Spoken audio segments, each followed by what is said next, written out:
White House is still scrambling after President Biden's CNN interview earlier this week, where he threatened to stop sending weapons to Israel if they move forward with the Rafah offensive. Actually, he did stop. Madeleine Rivera is live in Washington. Madeleine.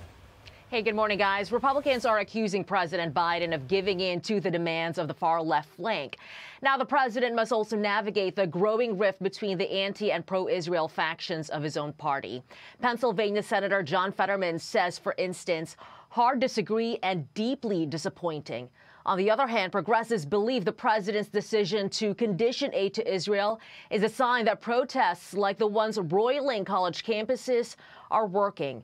Congresswoman Pramila Jayapal says, I commend the president for heeding this call to ensure we protect innocent Palestinian lives and refuse to supply weapons to ensure no more civilians in Gaza are killed as a consequence of U.S. bombs. A Democratic mega donor also says, bad decision on all levels. Please reconsider. Let's not forget that there are more Jewish voters who care about Israel than Muslim voters that care about Hamas. Let's listen once more to the president's red line.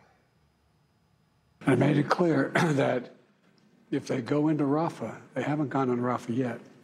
If they go into Rafah, I'm not supplying the weapons that have been used historically to deal with Rafah. We're going to continue to make sure Israel is secure in terms of Iron Dome and their ability to respond to attacks. The White House, though, thinks the president's comments should come as no surprise, as they've been signaling their position for some time now. They also make clear the shipments they're targeting is not from the foreign aid package that Congress approved last month. The president and his team have been clear for several weeks that we do not support a major ground operation in Rafah, where more than 1 million people are sheltering with nowhere safe to go.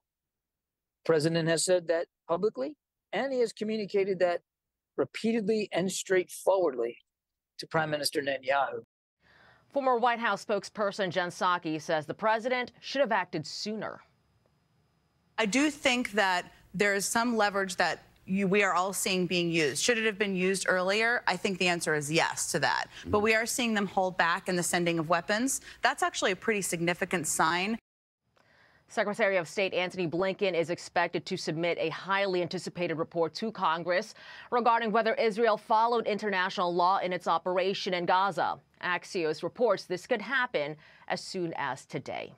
Will Ainsley and Brian. All right. Thank you, Madeleine. In her report, she talked about that letter from this big mega donor. He's a billionaire. He's number 23 on Forbes' richest American list.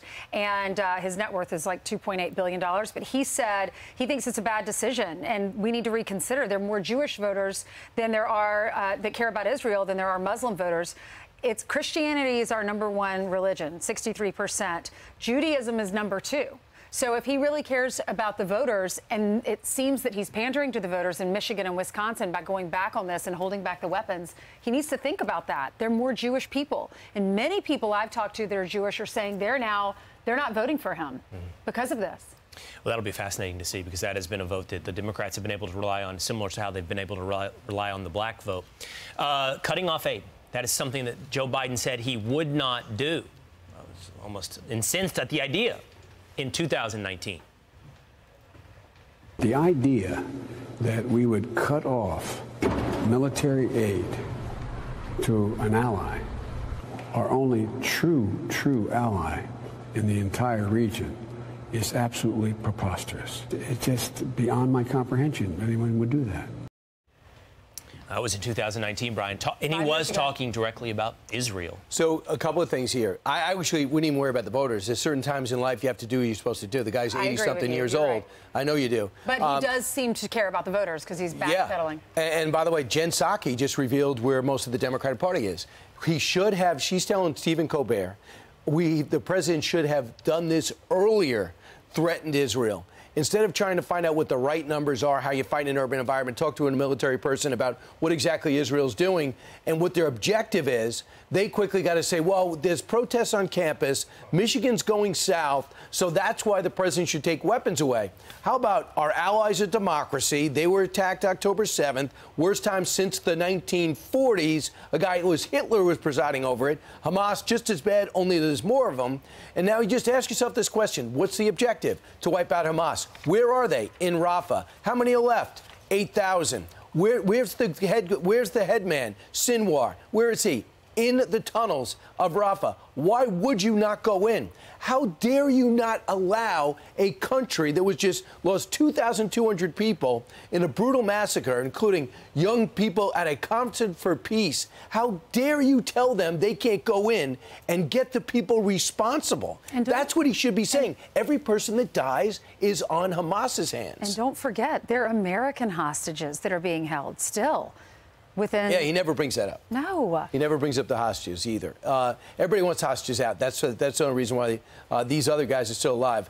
But the other thing to keep in mind, too, is that the President of the United States could be also defining for people the reason why hospitals are hit is because they're headquarters for Hamas. The reason why playgrounds and schools are hit because they're weapons depots for Hamas. It would be great if the president said that once in a while instead of, when he finally does an interview, just throwing Israel under the bus. I'm Steve Doocy. I'm Brian Kilmeade. And I'm Ainsley Earhart. And click here to subscribe to the Fox News YouTube page to catch our hottest interviews and most compelling analysis.